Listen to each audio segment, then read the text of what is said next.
आप सभी को नमस्कार। आज मैं आप सबसे जिस पॉइंट पे बात करने वाला हूँ, ट्रेनिंग को लेके।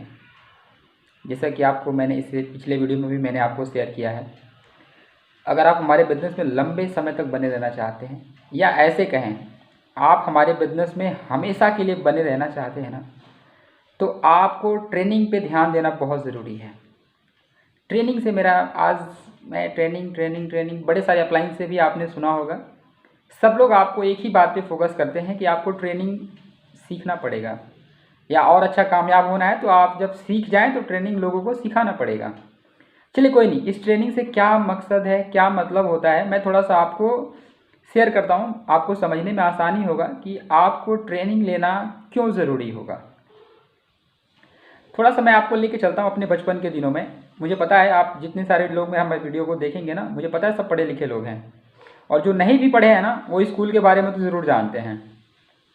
हमारे स्कूलों में क्या होता है, हमारे स्कूलों में ट्रेनिंग का सिस्टम क्या होता है। सबसे पहले अगर मान लो हम किसी स्कूल में एडमिशन लेते हैं, तो सबसे पहला जो हमें वहाँ पे एक चीज़ समझाया जाता है स्कूल में ना, कि हमारे स्कूल में अगर वो कक्षा 1 में है, कक्षा 2 में है, 3 में है, 4 में है, 5 में है, या किसी भी कक्षा का एडमिशन हो, सबसे पहली बात हमें यहाँ पे वो बताई जाती है ना कि हमारे यहाँ ना 7 सब्जेक्ट की पढ़ाई होगी इस क्लास में। अगर हम ऐसे कहें, अगर हमने किसी बच्चे को एक पहले क्लास में एडमिशन कराया, तो हमें पहले हेडमास्टर ये बताता है कि आपके बच्चे को ना 7 किताबें पढ़नी है। यानी कि इसको ऐसे शब्दों में कहें तो हमारे यहाँ स्कूलों में ना सिलेबस होता है, और जब कोई भी आदमी किसी क्लास में एडमिशन लेता है तो सबसे पहले सिलेबस के बारे में बताया जाता है कि हमारे यहाँ ये बुकें हैं, आपको ये बुक मार्केट से ख़रीदना पड़ेगा, और अपने बच्चे को अपने बुक के साथ हमारे स्कूल में भेजिएगा ताकि वो आके हमारे यहाँ पढ़ाई करे, उस बुक को अच्छे तरीके से समझे। फिर साल के लास्ट में उसका एग्ज़ाम होगा, अगर वो एग्ज़ाम में पास होगा तो फिर वो आगे बढ़ेगा। ऐसा आपने सुना है, और ऐसा हम लोग करके यहाँ तक आए भी हैं। हमने अपनी लाइफ में बड़े सारे सिलेबस को देखा है और बड़े सारे एग्ज़ाम्स दिए हैं। तो थोड़ी सी मैं बात इसी सिलेबस और एग्ज़ाम से रिलेटेड मैं अपने ग्लेज़ बिजनेस की बात करने वाला हूँ थोड़ा सा। हाँ देखो, हमारे ग्लेज़ बिजनेस में भी ना ट्रेनिंग का एक प्रॉपर सिलेबस है। सिलेबस से मेरा क्या मतलब, बड़े सारे क्लास हैं हमारे पास। आपके अपलाइन ने आपको बताया भी होगा, शायद अभी तक आपने ध्यान नहीं दिया होगा, लेकिन बड़े सारे डिस्ट्रीब्यूटर्स ऐसे हैं जिनको ये पता ही नहीं होता है। ट्रेनिंग है, अच्छा जी कौन सा सिलेबस है, अच्छा जी कौन सा सिलेबस मुझे तैयार करना है। उनके पास कोई नोट्स नहीं है, कोई प्रॉपर वीडियो नहीं अवेलेबल होता है। मैं कहता हूँ ना कि अगर आप हमारे बिजनेस में कोई भी आदमी आता है या किसी को आप लेके आते हैं, तो सबसे पहली जो जानकारी उसे देनी है ना, प्लान के बाद, प्लान, प्रोडक्ट और बिजनेस प्लान की जानकारी के बाद अगर सबसे ज़रूरी कोई नॉलेज है ना किसी आदमी को देने के लिए, तो वो है अपना सिलेबस के बारे में उसको बताना कि देख भाई हमारे सिलेबस में कितने क्लास हैं। जैसे एग्जाम्पल के तौर पे हमारे यहाँ 4R का ट्रेनिंग है, लॉ ऑफ एवरेज का ट्रेनिंग है, प्रोटेक्ट योर मैसेज का ट्रेनिंग है, PPP का ट्रेनिंग है, हाउ टू अप्रोच का ट्रेनिंग है। ऐसे बड़े सारे ट्रेनिंग क्लास के बारे में हमें ना अपने नए लोगों को बताना चाहिए कि देखो हमारे यहाँ ये सिलेबस में ये है, सिलेबस में ये है, सिलेबस में ये वाली क्लास है, सिलेबस में ये वाली क्लास है, सिलेबस में ये वाली क्लास है। मतलब सबसे पहले अगर कोई हमारा नया आदमी हमारे बिजनेस में आता है तो उसे हमें बताना होगा कि अगर भाई देख, अगर तू हमारे बिजनेस में कामयाब होना चाहता है ना, तो ये हमारी जो जितनी सारी ट्रेनिंग क्लास है ना, ये जितने हमारे सिलेबस हैं, सबसे पहले ना आपको इसको तैयार करना पड़ेगा।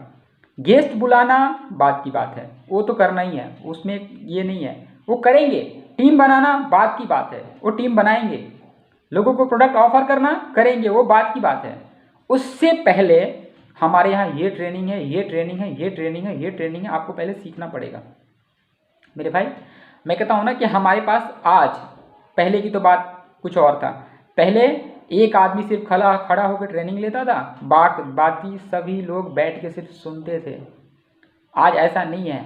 आज ना एक एक क्लास का PDF हमारे बीच मौजूद है, चाहे वो हाउ टू अप्रोच का हो, चाहे लॉ ऑफ एवरेज का हो, चाहे प्रोडक्ट का हो, चाहे टू सेल का हो, किसी भी ट्रेनिंग की आप बात करें, हमारे पास प्रॉपर PDF सभी के सभी क्लास का अवेलेबल है। अब क्या सवाल है कि क्या आपके पास सारे के सारे क्लास का PDF है? आपने आपको चेक करें। अब सवाल है क्या सभी के सभी क्लास का आपके पास वीडियो है? अपने आप को चेक करने की ज़रूरत है। अब क्या लगता है कि जो आदमी, अगर कोई हमारा ट्रेनिंग अटेंड करता है, उसको चेक करने के लिए क्या हमारे पास क्वेश्चन आंसर हैं कि इस आदमी ने ठीक से ट्रेनिंग अटेंड किया या नहीं किया।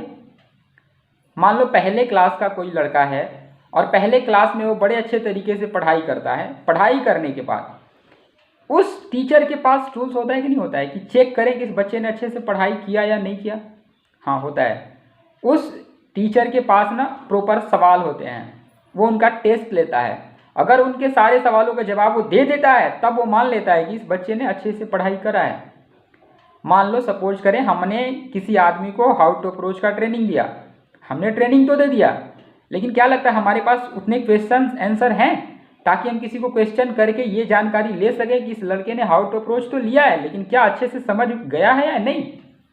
अगर हमारे पास क्वेश्चन नहीं है, अगर हमारे पास क्वेश्चन नहीं है ना, तो मैं कहता हूँ ना कि भाई हम उसको चेक नहीं कर पाएंगे। और जब तक हम किसी को चेक नहीं कर पाएंगे तो हमें कैसे पता चलेगा कि उस लड़के ने हाउ टू अप्रोच तैयार किया या नहीं किया। अगर किसी को हमने PPP का ट्रेनिंग दे दिया और हमारे पास उसको चेक करने के लिए कोई क्वेश्चन नहीं है, तो हम कैसे चेक करेंगे कि इस लड़के ने PPP जो ट्रेनिंग लिया इसको समझ में आया कि नहीं आया। अगर हमारे पास प्रॉपर क्वेश्चन होगा तो हम उसको ना अच्छे तरीके से क्वेश्चंस पूछेंगे। अगर वो सारे के सारे जवाब अच्छे तरीके से दे देता है तो हम ये मान लेंगे कि इस लड़के ने बड़े अच्छे तरीके से PPP का ट्रेनिंग लिया है, हम उस पर भरोसा कर सकते हैं। अगर किसी को SO क्लास हमने दिया और SO का हमारे पास क्वेश्चन रहेगा और हम उससे क्वेश्चन करेंगे, अगर उसने सारे के सारे सवाल के जवाब दे दिए ना तो लगेगा हाँ यार इस लड़के ने SO बड़े अच्छे तरीके से सीखा है। अगर हम इसी तरीके से हर क्लास का अगर क्वेश्चन तैयार कर लें और एक एक आदमी को पहले ट्रेनिंग दें, फिर उसे क्वेश्चन का आंसर लें, अगर नहीं दे पाता है तो उसे फिर से ट्रेनिंग दें, इस तरीके से अगर हम लोगों को एक एक लोगों को तैयार करें ना, तो मुझे लगता है हमारे पास एक अच्छे अच्छे लोग, अच्छे अच्छे नॉलेज वाले लोग नीचे से ना ऊपर निकल के आएंगे और उनके पास कमाल का नॉलेज होगा। वो किसी भी क्लास की ट्रेनिंग बड़े आसानी से ले सकते हैं, किसी भी क्लास को सामने वाले को बड़े अच्छे तरीके से समझा पाएंगे। ये बात मैं आपको इसलिए कर रहा हूँ ना कि मैंने भी कल सो द प्लान का मैंने कल टेस्ट दिया। बड़े सारे क्वेश्चन, बड़े कुछ आसान भी थे, बड़े कुछ ऐसे क्वेश्चन थे जिनको देख के मुझे लगा कमाल की बात है। जैसे भी छोटा सा एक दो क्वेश्चन की मैं बात करता हूँ। एक क्वेश्चन था उसमें कि जिस SD का 6 लाइन SD बन जाता है और 6 का 6 अगर क्वालिफाई मास्टर बन जाए तो उसे कौन सा फंड से पैसा आना शुरू हो जाता है। मैंने बोला कमाल की बात है, बिल्कुल सही बात है, हाउस फंड से पैसा आना शुरू हो जाएगा। जब ये क्वेश्चन है तो मुझे लगता है जितने CD को आज तक ये बात नहीं पता था, कल उनको ये बात पता चल गया होगा जब उस क्वेश्चन को आंसर को दे रहा होगा ऑनलाइन। तो मेरे भाई कंपनी ने एक शानदार पहल शुरू किया है क्वेश्चन आंसर का। पहले क्लास तैयार करवाना, फिर उनसे क्वेश्चन का आंसर दिलाना। मेरे भाई हम सबको ना लग के अपने अपने लेवल पे भी एक एक क्लास का PDF अपने पास तैयार करना है, वीडियो तैयार करना है। उसके बाद एक क्लास से कम 30 या 40 क्वेश्चन हमें तैयार करना है खुद से। कंपनी अपने लेवल पे कर रही है, उसको भी नोट कर सकते हैं, या हम अपने से कर सकते हैं तो अपने से भी करें, ताकि हम एक एक लोगों को पहले अब आने वाले दिन में क्लास देंगे, फिर उसे क्वेश्चन पेपर देंगे और उसे सॉल्व कराएंगे। इससे क्या होगा, हमारे लोगों का नॉलेज बढ़ेगा। जब लोगों का नॉलेज बढ़ेगा ना तो यकीन मानिए वो आपका साथ कभी नहीं छोड़ेंगे, हमेशा हमेशा वो हमारे बिजनेस में बने रहेंगे। मैं फिर से कहता हूँ, अगर हमारे बिजनेस को लोग छोड़ते हैं तो उसमें एक वजह ये भी है कि उनके पास ट्रेनिंग का अभाव होता है, उनके पास जानकारी का अभाव होता है, जिसकी वजह से वो हमारे साथ काम नहीं कर पाते, हमारे बिजनेस को छोड़ देते हैं। अगर हम लोग इस पार्ट को अपने मजबूत कर लेंगे ना, एक एक आदमी को ऐसा सिस्टम लगा लें, एक एक आदमी को मतलब बिल्कुल तैयार करके निकालें, कमाल हो जाएगा हमारे बिजनेस में। आने वाला हर आदमी कामयाब होगा, हमारे बिजनेस में जुड़ने वाला हर आदमी बहुत सारा पैसा कमाएगा। मेरे भाई मैं कहता हूँ ना कि अगर स्कूलों से अगर सिर्फ एग्जाम पेपर हटा दिया जाए ना, तो उस स्कूल में बच्चे अच्छे से पढ़ाई करना बंद कर देते हैं। उन्हें लगता है एग्जाम तो देना ही नहीं है, तो पढ़ने का क्या ज़रूरत है। तो एग्जाम जो है ना, एग्जाम शुरू से बचपन से इस चीज़ का डर हमारे मन में बैठा हुआ है। हम चाहें तो इस डर का सही इस्तेमाल अब कर सकते हैं। हम लोगों से एग्जाम लें, सवाल करें, उनसे जवाब लें, पहले ट्रेनिंग दें, फिर सवाल करें, फिर उनसे जवाब लें। हमें इस पार्ट पे काम करना होगा। ऐसा नहीं सिर्फ ट्रेनिंग दे रहे हैं, सामने वाले के मन में इस बात का भी थोड़ा सा ध्यान नहीं है कि हमें किसी को जवाब देना भी है। वो ये सुन रहा है कि बस सुनना ही तो है, इस कान से सुनना है, इस कान से निकाल देना, मुझे तो बस करना कुछ नहीं है जी। नहीं, ये थिंकिंग हमें अपने लोगों के दिमाग से निकालना है। हमें ये सोच के ट्रेनिंग देना है कि आज मैं दे रहा हूँ, इसको अच्छे से समझ में आए, ताकि कल इसकी बारी होगी। और ये डुप्लीकेशन है, अगर आज हम लोग इस सिस्टम को फॉलो कर लेंगे ना, तो आने वाले दिन में जो हमारे डाउनलाइंस के लोग हो वही इसी सिस्टम को फॉलो करेंगे। और यकीन मानो मेरे भाई, अगर ये सिस्टम फॉलो हो गया ना, तो हम लोग कहीं भी रहेंगे, हमारे डाउनलाइंस लोगों को पहले ट्रेनिंग का नॉलेज देंगे, फिर उनसे सवाल जवाब करेंगे और वो उनको तैयार कर रहे होंगे। आप ही ने तो सोचा था हमें लेवरेज करना है, लेकिन लेवरेज कब होगा? जब हम एक सही सिस्टम को फॉलो करेंगे। हमारे पास एक शानदार मौका है, कंपनी ने हमें रास्ता अपने लेवल पे दिखा दिया है। जैसा कि कल आप सब ने देखा होगा, कुछ सर ने बड़े शानदार तरीके से प्रेजेंटेशन लिया और आज टेस्ट का पेपर आने वाला है।